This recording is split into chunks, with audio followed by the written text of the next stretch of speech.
তাদের কাপল লাইফ ছিল, দাম্পত্য জীবন ছিল। সো যেটা আপনারা করবেন সেটা হচ্ছে স্ত্রীর মনোরঞ্জন ও বিনোদনমূলক কাজে অংশগ্রহণ করা, এটা আমরা করবো। ৮ নাম্বার, স্ত্রীর মতামতের গুরুত্ব দিতে হবে, তার পছন্দ তার রুচির গুরুত্ব দেয়া। কারণ বাজার থেকে যা মনে হচ্ছে আপনি নিয়ে আসেন, বেচারি নিজের কিছু বলতে পারেন, আপনি জিজ্ঞেস করবেন যে কি আনবো, তাহলে আপনারটাও কিনলেন, ভাবির যেটা মনে চায় ওইটাও কিনলেন। আলোচনা কিন্তু বেশিরভাগ ভাবিদের পক্ষে হয়ে যাচ্ছে আমার মনে হচ্ছে। আসতেছে, আপনাদেরও আসতেছে, একটু অপেক্ষা করেন। তাহলে বাজার থেকে কিছু আনার সময় ধরেন যে বাড়ি করবেন, গাড়ি কিনবেন, কোন কালারের কোন ব্র্যান্ডের, একটু পরামর্শ নেবেন। পরামর্শ নেওয়া শুননা, এই অগ্রাধিকারটুকু তাদেরকে দিতে হবে। মানে নিজের যা মনে চায় কিনে ফেলবেন, করে ফেলবেন, এরকম যাবে না। রাসূল সাল্লাল্লাহু মাঝে মাঝে নিজের পরামর্শ শুনতেন।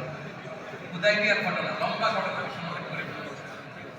চুক্তি হয়েছে, আপাত দৃষ্টিতে দেখা যায় সব চুক্তি মুসলমানদের বিরুদ্ধে। সাহাবীরা রেগে মেগে আগুন। ওমর রাদিয়াল্লাহু তাআলা বললেন কোনোভাবে মানি না। রাসূল সাল্লাল্লাহু আলাইহি বললেন ওমর শান্ত হও, শান্ত হও, সামনে ভালো দিন আসবে। শান্ত। ওমর রাদিয়াল্লাহু তাআলা মানেন না, কেউ কোনো সাহাবী মানে না, শুধু রাসূল সাল্লাল্লাহু আলাইহি মেনে যাচ্ছে। ওরা যা বলে ওকে, যা বলে ওকে, ঠিক আছে, যখন ক্লজ আছে মেনে নিচ্ছে। এই বছর 1400 জন আসছেন, কেউ আমরা করতে পারবো না, চলে যান, ওকে। আগামী বছর আসলেও মাত্র 3 দিন, বলে ওকে। আর আপনার নাম মোহাম্মদ রাসূলুল্লাহ কেন লেখছেন? রাসূলুল্লাহ বাদ দেন, রাসূল বলে ওকে।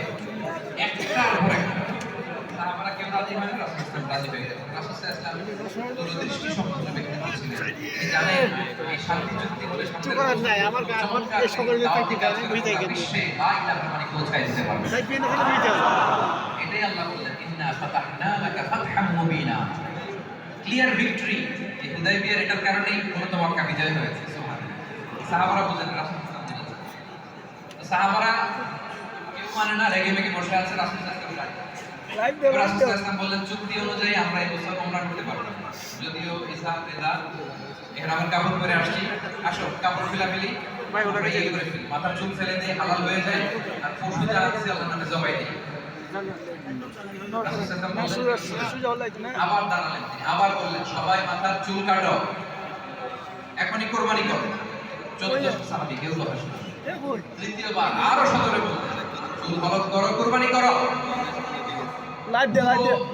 সিরাতের জীবনে কখন এমন হয় যে রাসূল সাল্লাল্লাহু আলাইহি ওয়াসাল্লামের মুখ দিয়ে একটা কথা বেরিয়েছে, সাহাবারা সেই কথা লাইভ দে, লাইভ দে।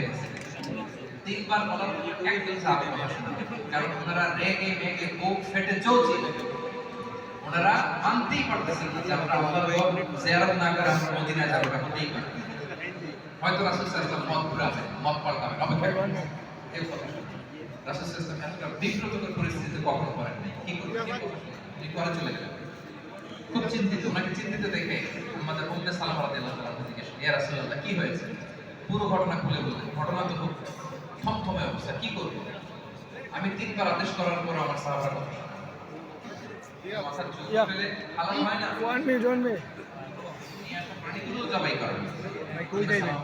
আমি একটা যুক্তি দিয়েছি, আপনি মানে কাজ এখন আমি তো দেখছি, তাই না? আপনি বললেন আপনি এখন ঘর থেকে বেরোবেন, কারোর সাথে একটা আপনি আপনার আল্লাহ যে আছে তারে নিজের চুলটা ফেলে দিবেন, নিজের ওটা জবাই করে দিয়ে আবার চলে আসবেন, তাবুত করে কাজ হয়ে যাবে। রাসূল সাল্লাল্লাহু আলাইহি ওয়াসাল্লাম বেরিয়ে আল্লাহকে দিয়ে চুল হালাক করলেন, নিজের ওট নিজে জবাই করলেন। রাসূল সাল্লাল্লাহু আলাইহি ওয়াসাল্লামকে যখন সবাই দেখছে, রাসূল সাল্লাল্লাহু আলাইহি ওয়াসাল্লাম নিজেই ওট জবাই করলেন। আর সবাই দেরি না করে মাথার চুল ফেলে দিয়ে সবাই সবার প্রাণী জবাই করতে শুরু করে দিল। সুবহানাল্লাহ। তাহলে বলেন নারীদের পরামর্শ মাঝে মাঝে কাজে লাগে কি লাগে না?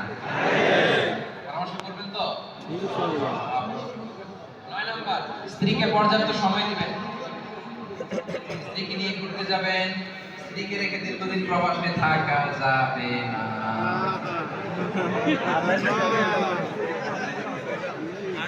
যাবে? এবার কলার সাউন্ড নেই, দেখছেন? না, যাবে না। 5 মাস, ম্যাক্সিমাম 6 মাস। টাকা আছে 5 বছর যাবে না। আছে না নাই? আছে। না, এগুলো করবেন না। এই যে পরকীয়ার সমস্যা হবে প্রবাসীদের, প্রবাসী বিদেশে পরে আসলে টাকা কামাবে, ঘর বানাবে, জমি কিনবে, আর এই যে স্ত্রী চলে গেছে আরেকজনের দাম ধরে, কি ভয়ঙ্কর অবস্থা। ওমর রাদিয়াল্লাহু তাআলা জিজ্ঞেস করলেন হাফসা রাদিয়াল্লাহু তাআলা কয়জন থাকতে পারে যে স্ত্রী স্বামীর অনুপস্থিতিতে বলে আব্বাজান 5 মাস নয় 6 মাস, তাহলে 6 মাস একটু থাকাতে পারে। যদি এমন হয় যে এক বছরের আগে ছুটি দেয় তাহলে স্ত্রীকে বোঝাইতে হবে, দুইজনে মিলে আল্লাহর কাছে কাঁদতে হবে, দোয়া করতে হবে, আল্লাহ আপনি আমাদেরকে সবর ইখতিয়ার করার তৌফিক দান করুন। কিন্তু বছর বছর দেখতে দিতে হবে, 3 বছর 4 বছর 5 বছর যে আপনি বিদেশ করেন আর আপনার স্ত্রী পড়ে আছে দেশে, এটা করা যাবে না। বুঝেন না কেন? জান্নাত কেন দেশে যাবেন? দেশে যাবেন, আল্লাহ সহজ করবে, আল্লাহর সাহায্য চাইবে। সংক্ষেপ 10 নাম্বার, দোয়া করবেন। আপনি দোয়া করেন, দোয়া করবেন। মুরব্বিদের আগে দিন।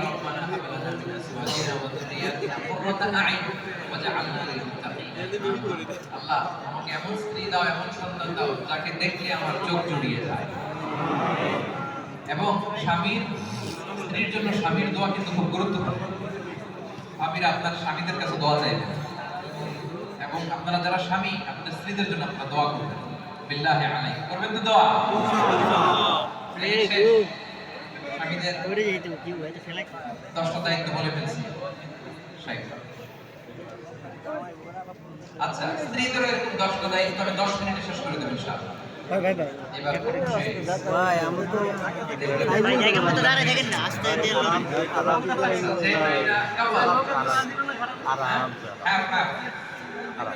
স্বামীর দায়িত্ব স্ত্রীর প্রতি আমরা শুনলাম। এবার স্ত্রীর দায়িত্ব, ভাবিদের দায়িত্ব আপনাদের। নাম্বার 1, স্বামীর জন্য কমফোর্ট হওয়া, মানে নিজেকে এমন ভাবে স্বামীর সামনে উপস্থাপন করা যাতে স্ত্রীকে দেখলে স্বামীর চোখ জুড়িয়ে যায়, তার প্রাণ স্থির হয়, তার মন প্রশান্ত হয়। আমার বোনেরা, আপনারা যারা শুনছেন বা শুনবেন, নিজেকে স্বামীর সামনে এভাবে উপস্থাপন করুন যে আপনাকে দেখলে এ ভাই এত তোমার লাইক করা লাগতেছে কেন, কে আমার দিকে তাকাও, এইভাবে ঘুরে ঘুরে আমার দিকে, এদিকে অসুবিধা এসে মোবাইল আমার দিকে, এই ভাই এই যে উঠলেন কেন,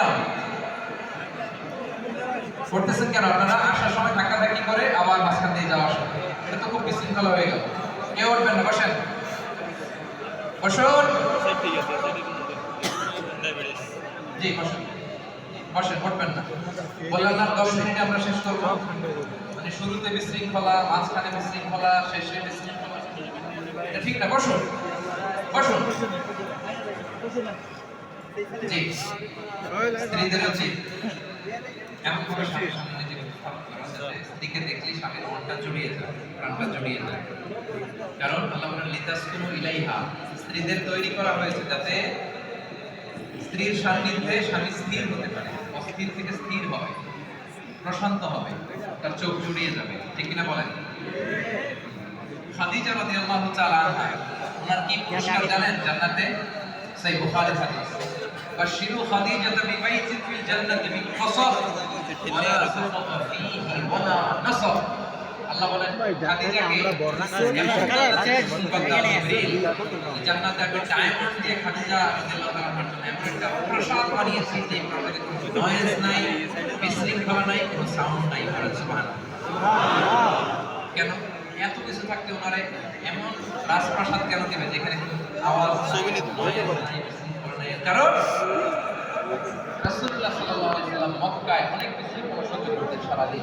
ভাই ডাক্তার বললে কাফেররা হাততালি দিত, শীষ বাজাতো, বিশৃঙ্খলা করত, নয়েজ করত। এইসব নয়েজ বিশৃঙ্খলা সারাদিন মাড়িয়ে আমার প্রিয় নবী যখন খাদিজা রাদিয়াল্লাহু তাআলা আনহার বাসায় আসতেন, ওনার হৃদয়টা শান্ত হয়ে যেত।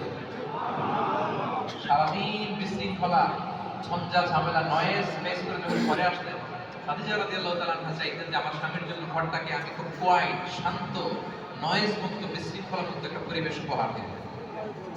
সারাদিন নবী নয়েজ ফেস করতেন, বাইরে আর ঘরে ঢুকলেই শান্তি, ঘরে ঢুকলে কোনো নাই, সাউন্ড নাই, আওয়াজ নাই।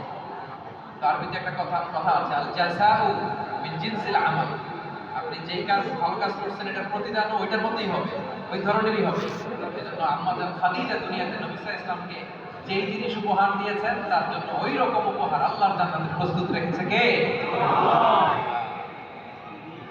এজন্য স্বামীর সামনে নিজেকে এমন ভাবে উপস্থাপন করুন যেন আপনাকে দেখলে ভালো লাগে।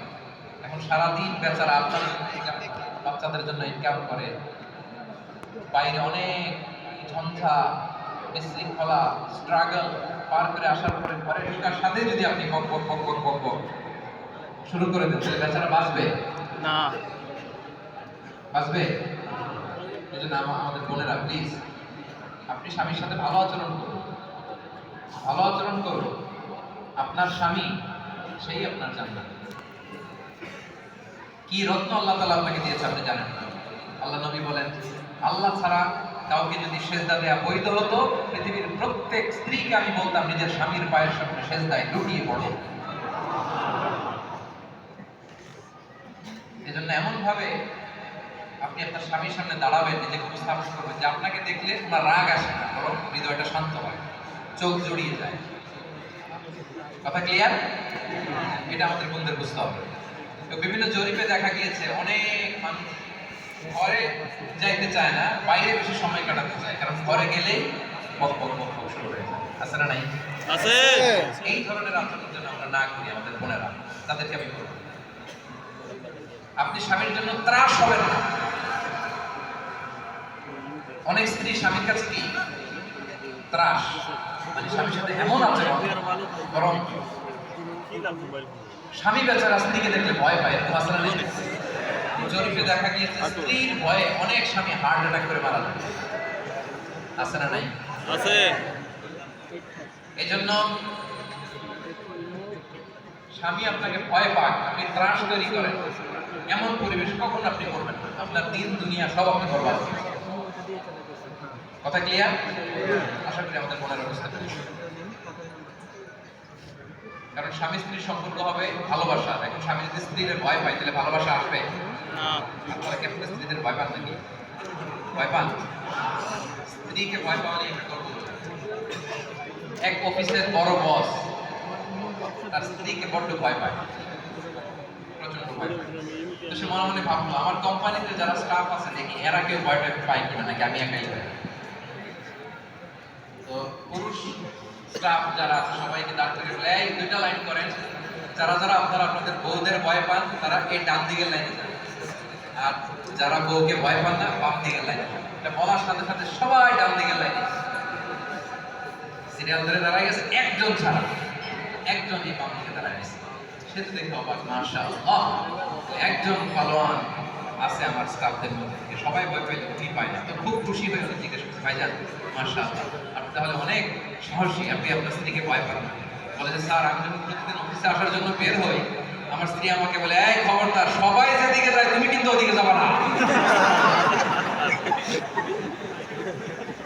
সবাই যেদিকে যায় না তুমি যাবা না, খবরদার, খবর আছে। বেচারা বলে, হায় এটা তো আরো বড় ভীতু, এটা তো ওই লাইনে দাঁড়াইছে অন্য কারণে। সো আপনি যদি আপনার স্বামীর সাথে খারাপ আচরণ করেন, রেগে থাকেন, এমন পরিবেশ করেন যে আপনাকে ভয় পায়, এতে আপনি হেরে যাবেন। লাইক করেন, লাইক রাখুন। এটা আপনার সংসারের সম্পর্ক, ভালোবাসা সব নস্বাত করে দেবে। এই জন্য 1 নম্বর দায়িত্ব, ট্রাই টু বি কমফোর্টফুল হাজবেন্ড। আমার প্রিয় বোনেরা, মায়েরা, ভাবিরা, খালারা, শুনুন, আপনি নিজেকে এমন ভাবে স্বামীর সামনে উপস্থাপন করুন যে আপনাকে দেখলে ওনার ভালো লাগে, উনি সাহস পায়, উনি সাহস পায়। উনি যদি একটু রেগেও যায়, আপনি একটু মানায় নেন, সংসারটারে সুখের করে দিবে কে? আপনি ছাড়া আপনার আছে কে? বলেন। রাখলে তো আপনার সাথেই রাখবে। এজন্য এমন যেন কখনো না হয় যে আপনাকে দেখলে উনি বিরক্ত হয়, এমনটা যেন আপনাকে দেখলেই সামনে ভালো লাগে। এই চেষ্টাটা তুমি করতে হবে আমাদের বোনদের প্রতি 1 নম্বর। 2 নম্বর দায়িত্ব, স্বামীকে সাহস যোগাইতে হবে, ভালো কাজে উৎসাহ দিতে হবে, সাপোর্ট করতে হবে, সাহস যোগাবেন।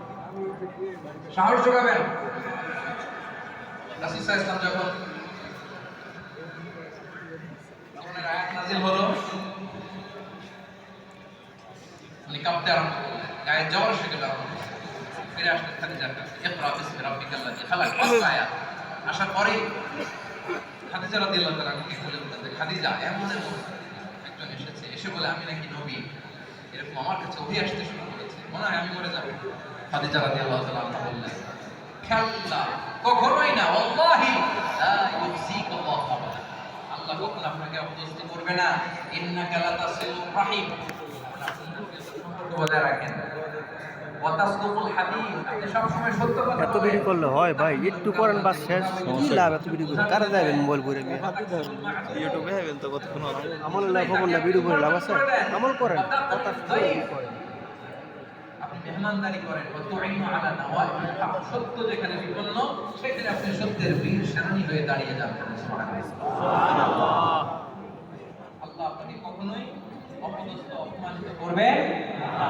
আপনার ভয় পাওয়ার কিছু নেই। এভাবে সাহস যোগাবেন আমার বোনেরা, সাপোর্ট করবেন আপনার হাজবেন্ডকে, সাহস যোগাবেন, ইন্সপায়ার করবেন। দুটাই। 3 নাম্বার দায়িত্ব হচ্ছে স্বামীর প্রতি অনুগত থাকা, স্বামীর আহ্বানে সাড়া দেয়া।